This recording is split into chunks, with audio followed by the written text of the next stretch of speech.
Berberine is getting popular for weight loss, but did you know there are so much more benefit? There are more than 8,000 studies that prove its popularity, which means I have a good amount of data to tell you what's good and what's bad for you.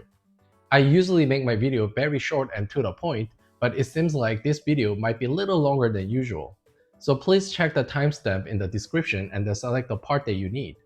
But if you could watch from the start, I promise it'll be very good knowledge to have.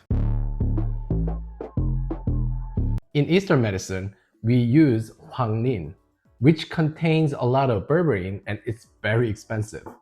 We use this herb for antibacterial, anti-inflammatory, fever, bile circulation, blood pressure, and cholesterol. Any types of inflammation, even sinuses. But today, I'm going to go over the benefit of berberine and the combination of berberine and other supplements that could minimize the side effect and maximize the benefit. The benefit of berberine can be divided into 5 categories. First is detoxification. The best thing for liver detoxification is glutathione. But because our body can produce glutathione, if you just leave the liver alone, our body will do the job.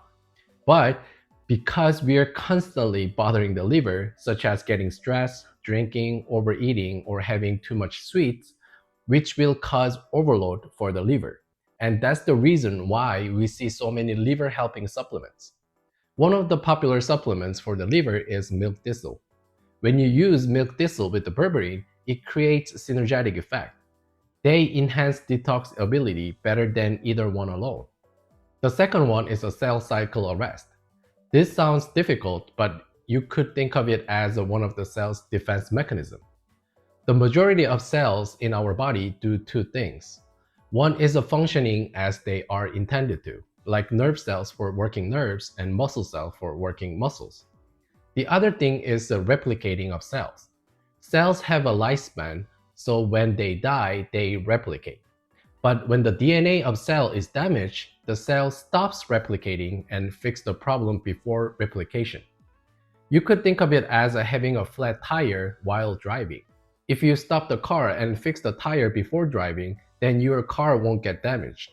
But if you keep driving with the flat tire, your car is most likely to have a severe damage. So going faster to the destination is less important than going safely. So your body stops replicating and this berberine supports that process. The third one is apoptosis. This sounds difficult too, but it's very simple. Apoptosis happens when the cell is too damaged to repair and decided to end its life without replicating. It is a very important process. If the damaged cells are lingering in the system for a long time, it could damage the surrounding cells. You could think of it as damaging cells refusing to die on their own and keep replicating. This could develop into cancer cells. There are numerous complicated signaling pathways that make sure apoptosis happen as planned, which is very common because it's been known that apoptosis happens to about 60 billion cells in the human body every day. That's about 0.2% of all cells in our body. So having this process to happen properly is a key defense mechanism for our body, and berberine supports cell pathway that allows apoptosis and cell cycle arrest to work more efficiently. The fourth is AMPK activation. This benefit draws the most attention from doctors and scientists in the anti-aging community because AMPK activation is crucial for mitochondrial energy production. And anything that we can do to boost the power output for our mitochondria is good for our cells for long-term health. Sometimes you can see elderly people in their 70s and 80s and they're still very active and energetic. Think of it as they have a very powerful battery that gives a great power and charging time is so fast. That's why those people can be very active and don't really get sick much. So we can say berberine could be beneficial for the immune system because of this AMPK mechanism. Don't we all want that, right? So mitochondria can provide that. You have heard about the diabetic medication metformin, right? The medication has been used since the 1950s, and over the last 15 years, it's getting tons of interest because it seems like metformin activates the AMPK pathway. So many studies have been published regarding to the use of metformin to prevent or treat cancer because of this AMPK activation. Of course, the anti-aging community is also looking into metformin as an anti-aging drug for the same reason. And this berberine does the same AMPK activation without severe side effect. Also, when AMPK is activated, your body burns fat which could lead to weight loss. So some companies marketing as a weight loss supplements, which we can somewhat agree on. According to a study done in Korea, berberine might be beneficial to the skin as well by regulating melanin synthesis. So if you or a family member has a history of a skin cancer, it could be beneficial. The last one is an antibiotic effect. Because of its natural antibiotic effect, they use berberine a lot in functional medicine, especially for SIBO, leaky gut syndrome, because it's hard to control those cases with just the probiotics. Okay, now I'll tell you what you need to watch out for while taking berberine and how to combine this berberine for maximum benefit and minimum side effects.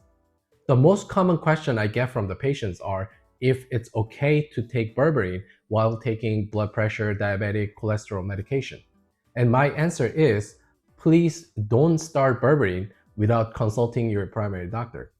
I'm very aware that many primary doctors are not favorable with supplements or not know much about the berberine unless they are familiar with the functional medicine. But let me give you 3 examples. If your blood pressure or glucose level is under control with the prescription medication, you don't need to take berberine. But if your condition is not under control with the medication, then consult with your doctor about taking berberine as a side method.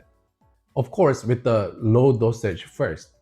And lastly, if you're pre-diabetic, pre-high blood pressure, or anything that's on the borderline, and your doctor hasn't ordered prescription medication, you can give berberine a try.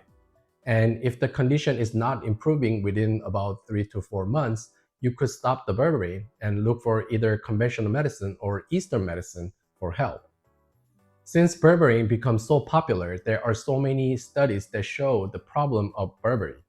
Mainly it comes down to 2 things.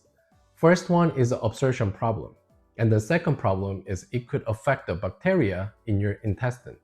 Because of its antibacterial effect, it could disrupt strains in the gut, which leading to bloating, diarrhea, constipation. In fact, because of that uncomfortable feeling, many people tend to stop taking it in the middle. According to this study, reducing the dosage of the berberine reduced the side effects, but it could also mean it could reduce the efficacy of berberine as well. So let me share with you the combination to maximize the benefit and minimize the side effect of berberine. This study is an animal study, but I thought this wasn't worth sharing. According to a study, small amount of a berberine and resveratrol combined, the concentration of a berberine in the cell increases and the cholesterol level drops. What we can reference from this study is that this combination activates the AMPK pathway and anti-aging protein SIRT1. Not only it could help with the anti-aging, but it also shows synergetic effect on cholesterol control. It's important to start with the low dosage like 400 to 600 mg of berberine and 300 to 600 mg of resveratrol combined once a day. This is generally safe way to try for most of people. Generally, they recommend 1500 mg per day, but this way it's less likely to cause discomfort in the stomach and still be effective on cholesterol control. This alpha-lipoic acid is an antioxidant and anti-inflammatory compound that increases insulin sensitivity to help control glucose levels. It's known for very safe supplement that has almost zero side effect. Especially Dr. Denham Herman, who passed at the age of 98 and is known as a father of a free radical theory of aging, has been taking high dosage of alpha-lipoic acid for most of his life. And Dave Sinclair mentioned that story. The thing I want to mention is please don't use this combination to treat diabetes without consulting your primary doctor. But if you're on a pre-diabetic or borderline, This combination could be helpful to control your glucose level. Start with 300 mg of alpha-lipoic acid and 200 to 600 mg of berberine and monitor your glucose level and try to adjust your dosage. That way, you could find the perfect dosage that will fit your glucose pattern. According to the study done in 2022, when injecting the berberine and zinc combined into the colon cancer cell, it shows a better result than using them separately. If you're taking multivitamin, you don't need to get more zinc. 15 mg of zinc is good for 500 mg of berberine. So if you're taking 1000 mg of berberine, go for 30 mg of zinc. If you need cholesterol, glucose control, and anti-cancer, but you have sensitive stomach and cannot take berberine, try this combination. You can set the dosage of berberine to 200 mg range. Scientists are suspecting that due to the cell wall, P-glycoprotein blocking the berberine into the cell caused the absorption problem. And this mechanism could cause discomfort in digestive system. And this quercetin bothers this glucoprotein and helps berberine to absorb better. I was able to find a product on Amazon which has a 250 mg of berberine and 250 mg of quercetin and take once a day. This dosage would be a good start to try out. When I recommend supplements, I always strive to be very conservative about the dosage because safety always comes first. So it's important to start with the low dosage and slowly increase it to find the perfect dosage for you. Since it's a supplement, let's not try to treat the big issue and think of it as getting help to maintain and address minor issues. Hope this video was helpful, and remember, health is wealth, so invest in yourself. This is Dr. Sean, making health easy for you. See you next time.